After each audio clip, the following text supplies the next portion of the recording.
Hello students, कैसे हैं आप सभी। आई होप आप लोग बहुत बहुत बहुत ही अच्छे होंगे। तो आज हम लोग डिस्कस करने वाले हैं मोस्ट इम्पॉर्टेंट क्वेश्चन, जो कि अगर आप प्री बोर्ड एग्ज़ाम देने जा रहे हैं या फिर आपका बोर्ड एग्ज़ाम है एनम का, तो उसके लिए बहुत ज़्यादा ही इम्पॉर्टेंट क्वेश्चन है। और जैसा कि थंबनेल पे लिखा है कि अगर इसमें से क्वेश्चन नहीं आए, मैं बस 2 पार्ट के वीडियो आपको दूंगी। आपने जितना भी अभी तक पढ़ा है उसको छोड़ के ये जितने भी मैं क्वेश्चन इस 2 वीडियो के अंतर्गत दूंगी, इसी दोनों वीडियो को आप देख लीजिए और इसी में जितने क्वेश्चन हैं उनको तैयार कर लीजिए। 100% 50 नंबर आपकी क्लियर हैं बिल्कुल। और जो बाकी 15 नंबर के क्वेश्चन हैं, अगर आप लोग कहेंगे तो मैं उसकी भी वीडियो बना दूंगी।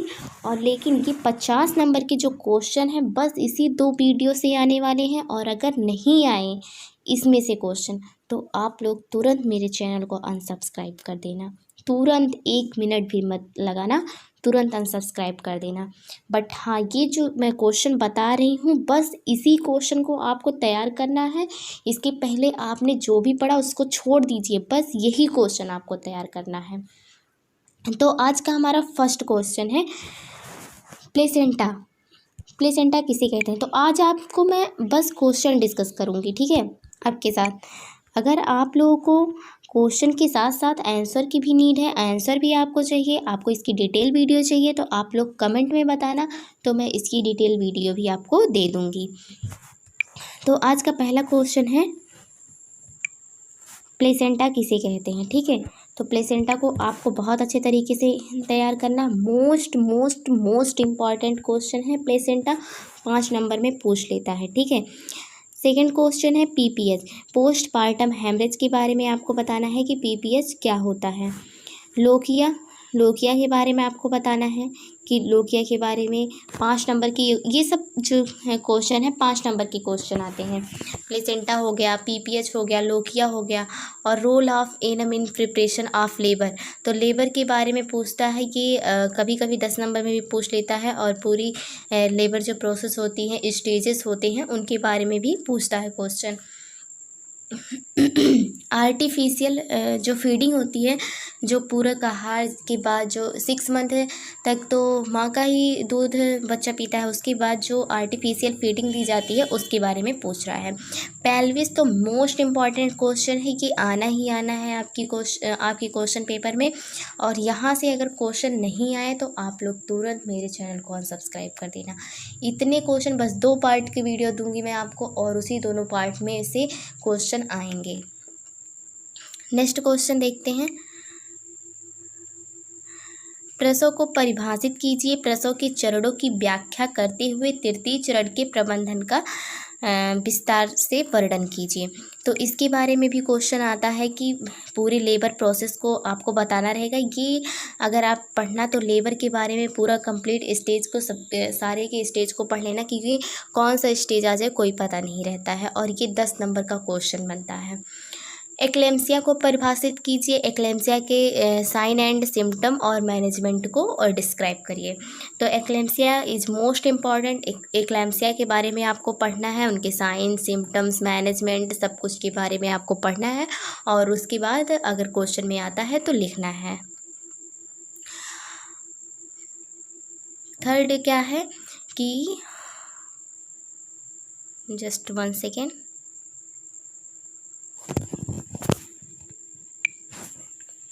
थर्ड क्वेश्चन है कि गर्भावस्था को परिभाषित करें। गर्भावस्था के दौरान होने वाले शारीरिक परिवर्तनों को लिखें।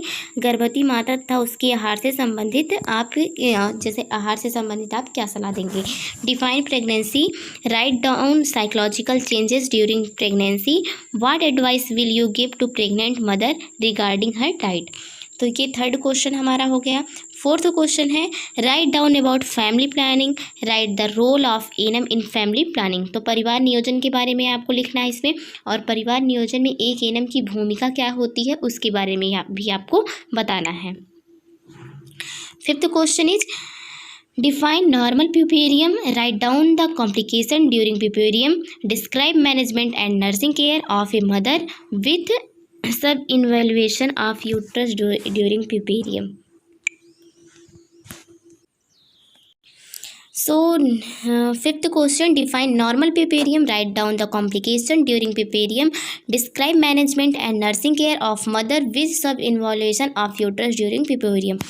तो सामान्य प्रसवोत्तर काल को परिभाषित करना है और जो प्रसव काल की कॉम्प्लिकेशन होते हैं और जो प्रसव में काल में यूट्रस के जब जो सब इन्वोल्यूशन के साथ माता के मैनेजमेंट होते हैं और उनमें नर्सिंग केयर जो प्रोवाइड की जाती है उसके बारे में, इसमें मेडिसिन क्या प्रोवाइड की जाती है, तो इन सब के बारे में आपको सब बहुत ही अच्छे तरीके से लिखना है। हाइपरेमेसिस ग्रेविडम वो होता है जो जब माता जो होती हैं वो प्रेग्नेंट होती हैं तो उनको जो वॉमिटिंग होती है, बहुत ज़्यादा वॉमिटिंग होती है। जैसे कि नॉर्मल वॉमिटिंग जो हो गई वो 2-3 बार होना ये तो नॉर्मल होता है, बट दिन भर में आपको 20 से 25 बार से भी ज़्यादा वॉमिटिंग आ रही है तो ये हाइपरेमेसिस ग्रेविडम के सिम्टम्स होते हैं। तो उनके बारे में लिखना है, इसके बारे में आपको बहुत ज़्यादा अच्छे तरीके से तैयार कर लेना है। नेक्स्ट क्वेश्चन क्या है, ब्रेस्ट फीडिंग के बारे में बताना है। क्या है कि ब्रेस्ट फीडिंग के बारे में बताना है, तो ये तो बहुत इजी भी है, आप लोग बना के भी लिख सकते हैं। और नेक्स्ट है पीपीएच पोस्टपार्टम हेमरेज के बारे में लिखना है।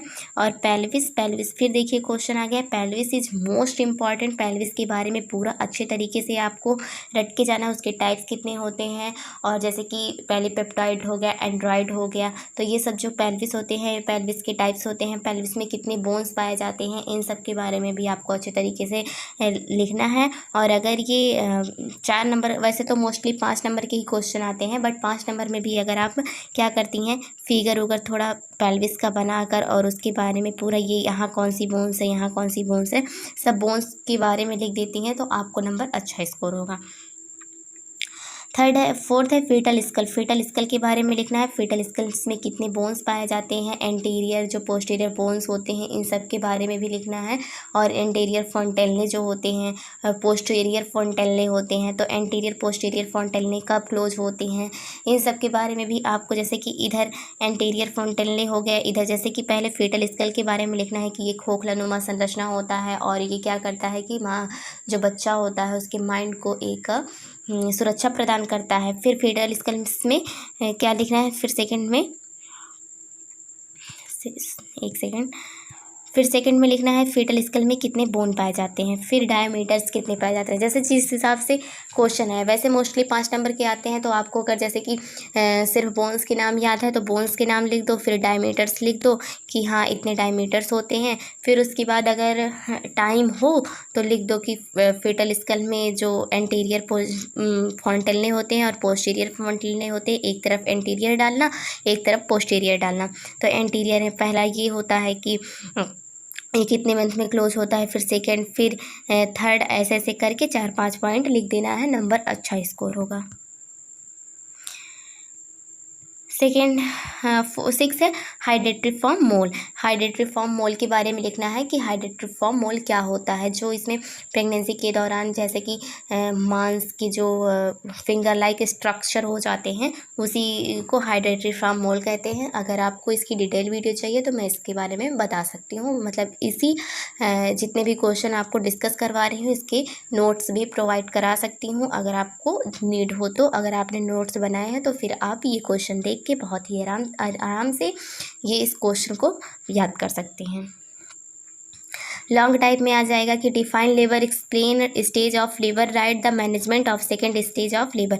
तो आपको लेबर की प्रक्रिया देखिए, फिर इसमें पहले क्वेश्चन में थर्ड स्टेज को पूछा था, बट सेकंड क्वेश्चन में क्या है कि सेकंड स्टेज को पूछ है। तो पूरे स्टेज को, जो 4th स्टेज होते हैं लेबर के, उनको आपको सबको अच्छे तरीके से याद करना है। और लेबर क्या होता है, इसके मैनेजमेंट क्या होते हैं, उन सबको, लेबर को तो आपको याद करना ही करना है क्योंकि ये मोस्ट इंपॉर्टेंट क्वेश्चन है मिडवाइफरी का। सेकेंड क्वेश्चन, प्री एक्लेम्सिया को परिभाषित कीजिए। अब एक्लेम्सिया एंड प्री एक्लेम्सिया भी बहुत इंपॉर्टेंट है, तो एक्लेम्सिया और प्री एक्लेम्सिया को भी बहुत अच्छे तरीके से याद करना है। तो प्री एक्लेम्सिया और एक्लेम्सिया हो गया, इसके साइन एंड सिम्टम्स क्या होते हैं, इन सब के बारे में भी आपको लिखना है। फैमिली प्लानिंग क्या होता है, फैमिली प्लानिंग पहले भी क्वेश्चन में था, अभी भी क्वेश्चन में फिर से आ गया फैमिली प्लानिंग, तो फैमिली प्लानिंग के भी बारे में आपको अच्छे तरीके से याद करना है।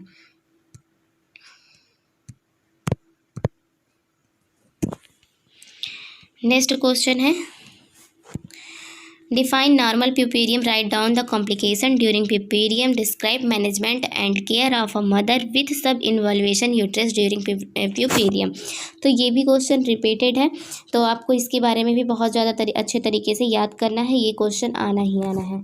हाइपरेमेसिस ग्रेविडम, ये भी रिपीटेड क्वेश्चन है, हाइपरेमेसिस ग्रेविडम क्या होता है। और define pregnancy, write down psychological changes during pregnancy, what device will you give pregnant mother regarding her diet, ये भी रिपीटेड क्वेश्चन है।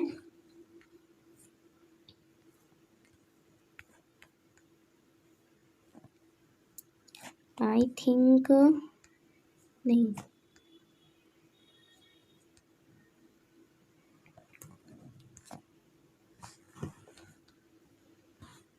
नहीं, ये दूसरे क्वेश्चन। हाँ, अब नेक्स्ट देखते हैं कि नेक्स्ट क्वेश्चन क्या है।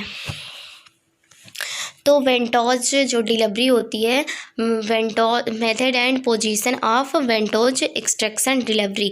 तो वेंटोज निष्कर्षण प्रसव की विधि को आपको अच्छे तरीके से लिखना है। Signed and treatment of urinary retention during pregnancy. तो गर्भावस्था के दौरान जो यूरिनरी रिटेंशन हो जाती है उसके बारे में आपको अच्छे तरीके से लिखना है। Systematic changes in pregnancy. गर्भावस्था में जो सार्वधायिक परिवर्तन होते हैं, जैसे जो लीनिया आ जाती है और बहुत सारे फेस में दाने पड़ जाते हैं और बहुत ज़्यादा चेंजेस होती हैं, तो उन सब के बारे में भी आपको लिखना है।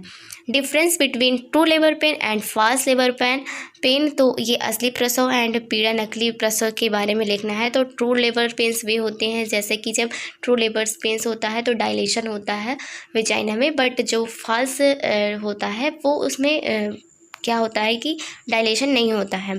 और फॉल्स जो लेबर पेन होता है उसमें अगर मेडिसिन आप प्रोवाइड कराती हैं तो वो फॉल्स लेबर पेन सही हो जाता है। ये फॉल्स लेबर पेन जो होता है ट्रू लेबर पेन्स के 2-3 दिन पहले होता है।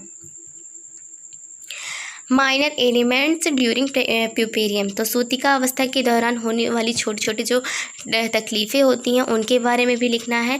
केयर ड्यूरिंग एक्सपेक्सिया, मतलब श्वासारोध से क्या देखभाल करना चाहिए उसके बारे में भी अच्छे से लिखना है।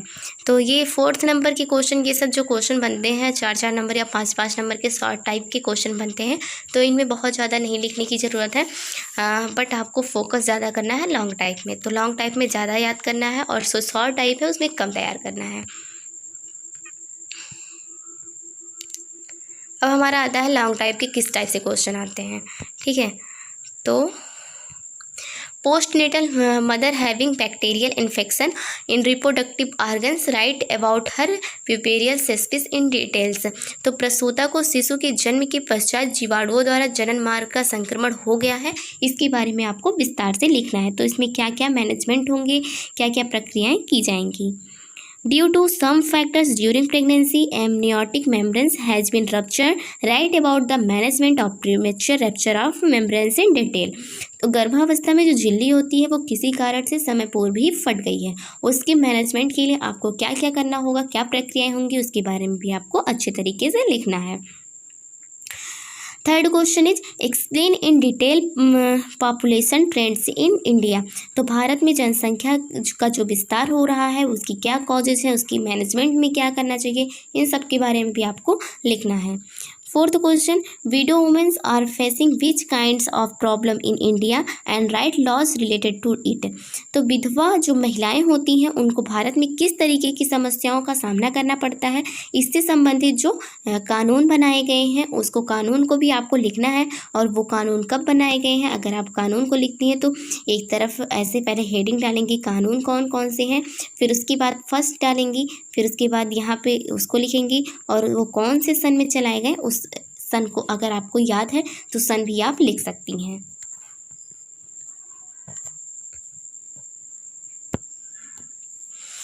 Define congenital abnormalities and list down of congenital abnormalities. तो जन्मजात जो असामान्यता होती हैं उनको परिभाषित करना है और जो जन्म के समय असामान्यता होती है उनकी सूचियों का भी, मतलब पूरी सूची आपको बना देनी है। और इसके बारे में भी थोड़ा थोड़ा लिख देंगे तो अच्छा खासा नंबर आपको मिल जाएगा। A pregnant women visit first time in sub centre as an in which type of care should be provide to pregnant woman. तो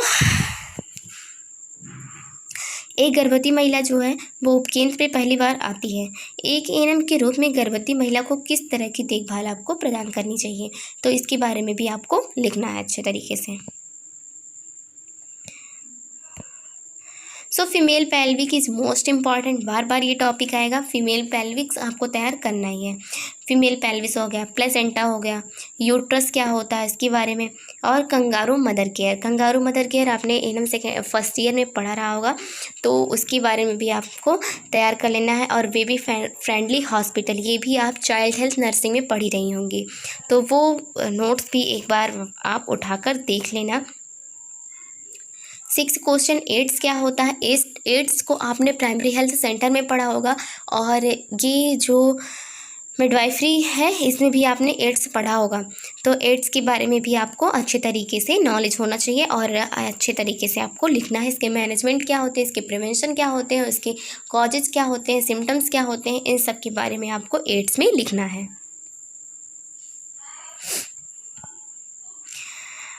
Define abortion right, its causes and types, write the management of septic abortion in detail।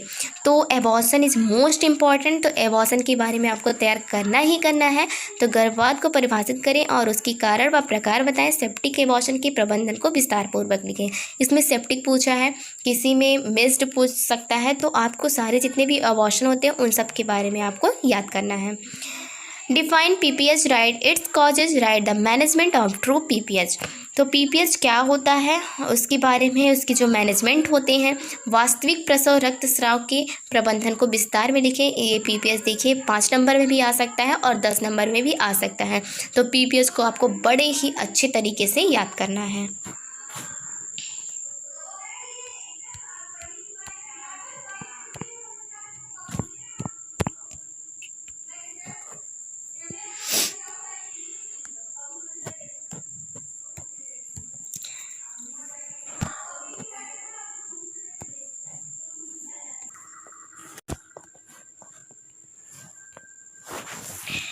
अब देखिए third question है, define पिपेरियम right AIIMS. फिर पिपेरियम आ गया तो पिपेरियम के बारे में आपको रटना ही रटना पड़ेगा। Define neonatal jaundice, right its types, right the management of neonatal jaundice. तो नवजात में होने वाली जो पीलिया होती है उनको परिभाषित करना है, उसके प्रकार को बताना है, उसके मैनेजमेंट के बारे में भी बताना है। तो पीलिया को आपने चाइल्ड हेल्थ नर्सिंग में भी पढ़ा होगा और मिडवाइफरी में भी आपने पढ़ा ही होगा। तो फर्स्ट ईयर और सेकेंड ईयर में आप दोनों में पढ़ी हैं, आराम से आप लिख सकती हैं। Fifth question, define labour, right it's mechanism, right the management of second stage of labour. तो प्रसव की परिभाषा एवं सामान्य प्रसव की क्रियाविधि को लिखना है और प्रसव के द्वितीय स्तर के प्रबंधन के बारे में भी लिखना है। 6 क्वेश्चन है, प्री एक्लेम्सिया की परिभाषा, उसके कारण, उसके लक्षण, उसके खतरे। तो इसके बारे में भी फिर रिपीटेड क्वेश्चन प्री एक्लेम्सिया के बारे में लिखना है आपको। Uterus, placenta, stages of labour, breast feeding, injection, सिंटोसिन। तो ये सिंटोसिन एक न्यू टॉपिक है, मीन्स नया क्वेश्चन आया है और बाकी ये सब तो रिपीटेड क्वेश्चन है। तो सिंटोसिन इंजेक्शन जो होता है, सिंटोसिन को ऑक्सीटोसिन भी कहा जाता है। तो इसके बारे में आपको बताना है कि क्या होता है ये, कि जब लेबर होता है मीन्स बेबी डिलीवर होता है तो उसके बाद ये सिंटोसिन का इंजेक्शन लगाया जाता है पेन को रिलीव करने के लिए भी, और बहुत चीज़ होती हैं जिसकी वजह से सिंटोसिन इंजेक्शन को लगाया जाता है। मेंस्ट्रुअल साइकिल के बारे में लिखना है। तो मेंस्ट्रुअल साइकिल की तो वीडियो डिटेल्स में आपको प्रोवाइड पहले से ही है, तो आप इसके बारे में लिख सकती हैं। PPS repeated question and define, अगर आप पीपीएस नहीं लिखती तो जैसे कि ये भी आ सकता है एंटीनेटल केयर। तो एंटीनेटल केयर को भी आपको अच्छे तरीके से, एंटीनेटल केयर क्या होता है, पोस्टनेटल केयर क्या होता है, जैसे प्रसव पूर्व देखभाल और प्रसव के बाद का देखभाल क्या होता है, और 8 माह की गर्भवती महिला को देखभाल में एएनएम की भूमिका व उत्तरदायित्व को समझाइए। मतलब एएनएम की क्या भूमिका होगी इसमें, उसको समझाना है। समझाना इट्स मीन्स लिखना है। ये मत करना कि किसी को जाकर समझाने लगो, ठीक है। तो define ectopic pregnancy, right its causes, right management details. तो एक्टोपिक प्रेगनेंसी का लास्ट स्टेज यही होता है कि बेबी अबॉर्ट हो जाता है। कोई भी बेबी एक्टोपिक प्रेगनेंसी में रुक नहीं पाता है। तो ये एक्टोपिक प्रेगनेंसी वही होती है ना जो फैलोपियन ट्यूब वगैरह में, यूट्रस में ना जाकर फैलोपियन ट्यूब वगैरह में बेबी रुक जाता है, तो उसी को एक्टोपिक प्रेगनेंसी के नाम से जाना जाता है। Labour, repeated question, menstrual cycle, female pelvis, kangaroo mother, Apgar score. Apgar score को आपने बड़े ही अच्छे तरीके से चाइल्ड हेल्थ नर्सिंग में पढ़ा है, और अबगार स्कोर सेकेंड ईयर का भी टॉपिक है। तो फर्स्ट ईयर और सेकेंड ईयर ये दोनों, ये क्वेश्चन जो है कॉमन है, फर्स्ट ईयर में भी आ रहे होंगे, सेकेंड ईयर में भी ये क्वेश्चन आने के बहुत ज़्यादा चांसेस रहते हैं। माइनर डिसऑर्डर ऑफ प्रेगनेंसी, तो गर्भावस्था में जो होने वाले लघु विकार होते हैं जैसे हाइपरमेसिस ग्रेविडम हो गया, ये सब जो होते हैं वो माइनर डिसऑर्डर के अंतर्गत आते हैं। तो इसके बारे में आपको लिखना है। प्रोलॉन्ग लेबर, दीर्घकालीन प्रसव, जब 42 वीक से ज़्यादा टाइम होने लगता है तो उसी को ही प्रोलॉन्ग लेबर कहते हैं। तो उसके बारे में आपको लिखना है कि क्यों होता है, क्या कॉजेज होते हैं, क्या सिम्टम्स होते हैं इसके, क्या मैनेजमेंट किया जा सकता है, उसके बारे में आपको लिखना है।